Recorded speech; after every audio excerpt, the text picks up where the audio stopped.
पुणी घटिला एक लोमटांकुरा घटना। युवती को अपहरण पर दुर्बृत्त माने घटेइले विराट कांड। पुरी कोणार्क रास्तार घटी लज्जाजनक घटना। टपी जाइछि सबु सीमा, संपर्क भूली जाइछि दुर्बृत्त। आउ घटेइछि जहा शुणिले आपणक लोम टांकुरी उठिब। भिडियो आरंभ करने पूर्व आपण जदि जगतरनाथ महाप्रभु श्री जगन्नाथ को भक्ति करती, प्रभु जगन्नाथ को आराध्य बोली मानती, ताहले भिडियोटी को एक लाइक करी कमेंट बॉक्स रे जय जगन्नाथ लिखि दियंतु।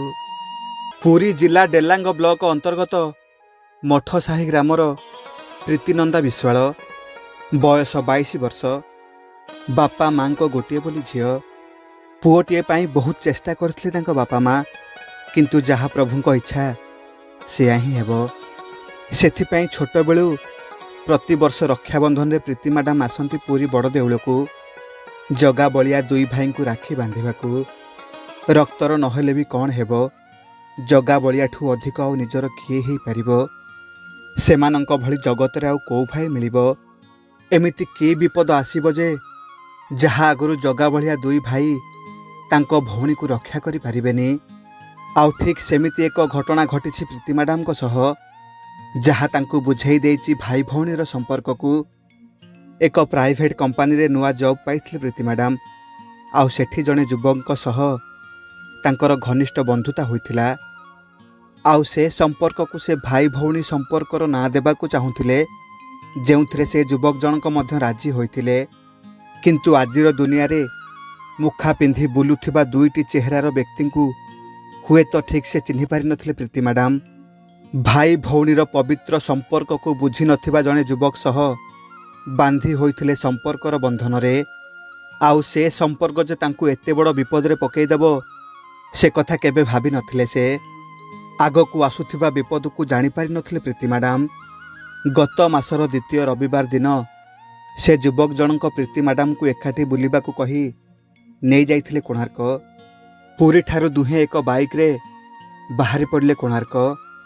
किंतु अधा बाटरे हठात से युवक जनक बाइक को अटकई देले।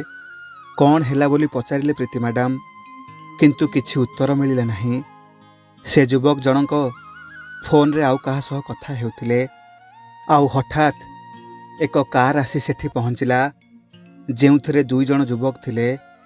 से पर्यंत प्रीति मैडम किछि बुझी पारु नथिले। विश्वासर बंधन रे से अंध हो जाइथिले।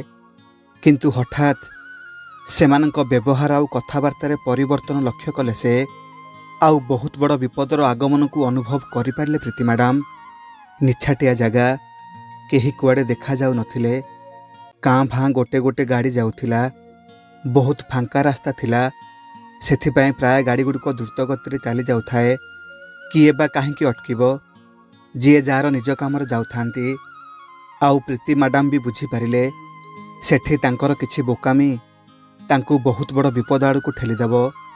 सेथिपाई से केवल मने मने महाप्रभु को डाकिले, हे महाप्रभु जगन्नाथ बलभद्र, तुमे मो दुई भाई जगा बलिया। छोट बेलू आज पर्यंत तुम दुई जन को ही भाई बोली जानिछि मु। आज मते ए विपदर उद्धार कर प्रभु, तुमर ए अधम भौणी को उद्धार कर। सेतेबेलकू बहुत डरी जाइथिले प्रीति मैडम।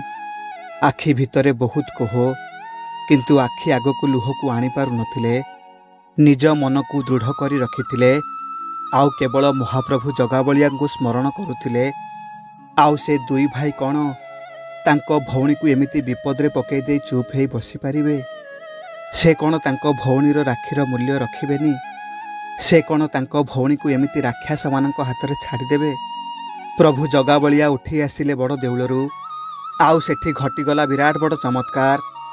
हठात द्रुत गति रे माड़ी आसिला एक कार। आउ माड़ हला सेही दुई जण युवक आसीथिबा कार रे। किछि समय समस्ते स्तब्ध। हठात कौन हेगला बोली केही किछि समय पर्यंत भाबी पारु नथिले। सेमानंकर सबु योजना पानी फाटिगला। एहा परे से युवक माने से कार रो ड्राइवरंक सह जुक्तितर्क लागिगले। से कार रे मध्य आउ दुई जण व्यक्ति थिले। सेमानंक पाटितुंड देखी से जगार बहुत गहली हो गला। आउ से ही सुजोग रे ସେଠୁ ଖସି ଆସିଲେ ପ୍ରୀତି ମ୍ୟାଡ଼ାମ। କିଛି ବାଟ ଦୌଡ଼ି ଆସି ଅନ୍ୟ ଏକ ଗାଡ଼ିରେ ଚାଲି ଆସିଲେ ପୁରୀ। ଗୋଡ଼ ହାତ ଥରୁଥାଏ, ଆଖିରୁ ଧାର ଧାର ଲୁହ ବୋହି ଯାଉଥାଏ। କାହାକୁ କ'ଣ କହିବେ? ନିଜ ଭୁଲ ପାଇଁ ଆଜି ଏତେ ବଡ଼ ବିପଦରେ ପଡ଼ିଥିଲେ। ଠିକ୍ ସମୟରେ ମହାପ୍ରଭୁ ଚମତ୍କାର କରିନଥିଲେ ତାଙ୍କ ସହ କ'ଣ ଯେ ହେଇଥାନ୍ତା ତାହା କିଏ କହିପାରିବ? ଭଲରେ ଭଲରେ ପୁରୀରେ ଆସି ପହଞ୍ଚିଲେ ପ୍ରୀତି ମ୍ୟାଡ଼ାମ। ଆଉ ସାଙ୍ଗେ ସାଙ୍ଗେ ଦୌଡ଼ି ଗଲେ ବଡ଼ ଦେଉଳକୁ। ମନ୍ଦିର ଭିତରକୁ ଯାଇ ମହାପ୍ରଭୁଙ୍କ ସାମ୍ନାରେ ଛିଡ଼ା ହୋଇ ପଡ଼ିଲେ। ହାତ ଯୋଡ଼ି ଦୁଇ ଭାଇଙ୍କୁ କ୍ଷମା ମାଗିଲେ। ଆଉ ଏମିତି ଭୁଲ ଭବିଷ୍ୟତରେ କେବେ କରିବେନି ବୋଲି ଶପଥ କଲେ। ମହାପ୍ରଭୁ ତାଙ୍କୁ ଏତେ ବଡ଼ ବିପଦରୁ ରକ୍ଷା କଲେ ବୋଲି ଦୁଇ ଭାଇଙ୍କୁ ବହୁତ ଧନ୍ୟବାଦ ଦେଲେ। ଏହାପରେ ସେ କାହାକୁ କିଛି ନ କହି ଚୁପଚାପ ସେ ଅଫିସରୁ ଚାକିରି ଛାଡ଼ିଦେଲେ। ସତରେ ସେଦିନ ଯଦି ଠିକ୍ ସମୟରେ ସେ ଗାଡ଼ିଟି ସେଠି ପହଞ୍ଚି ନଥାନ୍ତା ତେବେ ପ୍ରୀତି ମ୍ୟାଡ଼ାମଙ୍କ ସହ କ'ଣ ଯେ ହୋଇଥାନ୍ତା ସେ ମହାପ୍ରଭୁ ହିଁ ଜାଣିଛନ୍ତି। ସବୁ ସେହି ମହାପ୍ରଭୁଙ୍କ ଲୀଳା। ତାଙ୍କ ବିନା ଅନୁମତିରେ ଗଛରୁ ପତ୍ର ବି ହଲେନି। ଆଉ ତାଙ୍କ ଭକ୍ତର କେମିତି ଅସୁବିଧା ହେଇପାରିବ? ରକ୍ଷାବନ୍ଧନ ପୂର୍ବରୁ ତାଙ୍କ ଭଉଣୀକୁ ସେ କେମିତି ଅସୁବିଧାରେ ପକାଇଦେବେ? ସତରେ ମହାପ୍ରଭୁ, ତୁମ ଲୀଳା ତୁମକୁ ହିଁ ଜଣା। ମହାପ୍ରଭୁଙ୍କର ଛୋଟିଆ ଅନୁଭୂତିଟିଏ କେମିତି ଲାଗିଲା କମେଣ୍ଟ ମାଧ୍ୟମରେ ଆପଣଙ୍କର ମତାମତ ନିଶ୍ଚିନ୍ତ ଭାବରେ ଜଣାଇବେ। ଆଉ ମହାପ୍ରଭୁଙ୍କୁ ନେଇ ଆପଣଙ୍କର କିଛି ଅନୁଭୂତି ଥିଲେ ମୋତେ ମୋ ମେଲ୍ ଆଇଡ଼ିରେ ପଠାଇ ପାରିବେ। ଆଉ ଆମ ଚ୍ୟାନେଲକୁ ସବସ୍କ୍ରାଇବ୍ କରିନଥିଲେ ସବସ୍କ୍ରାଇବ୍ କରିଦେବା ପାଇଁ ଅନୁରୋଧ। ଆଜି ପାଇଁ ରହୁଛି। ଜୟ ଜଗନ୍ନାଥ।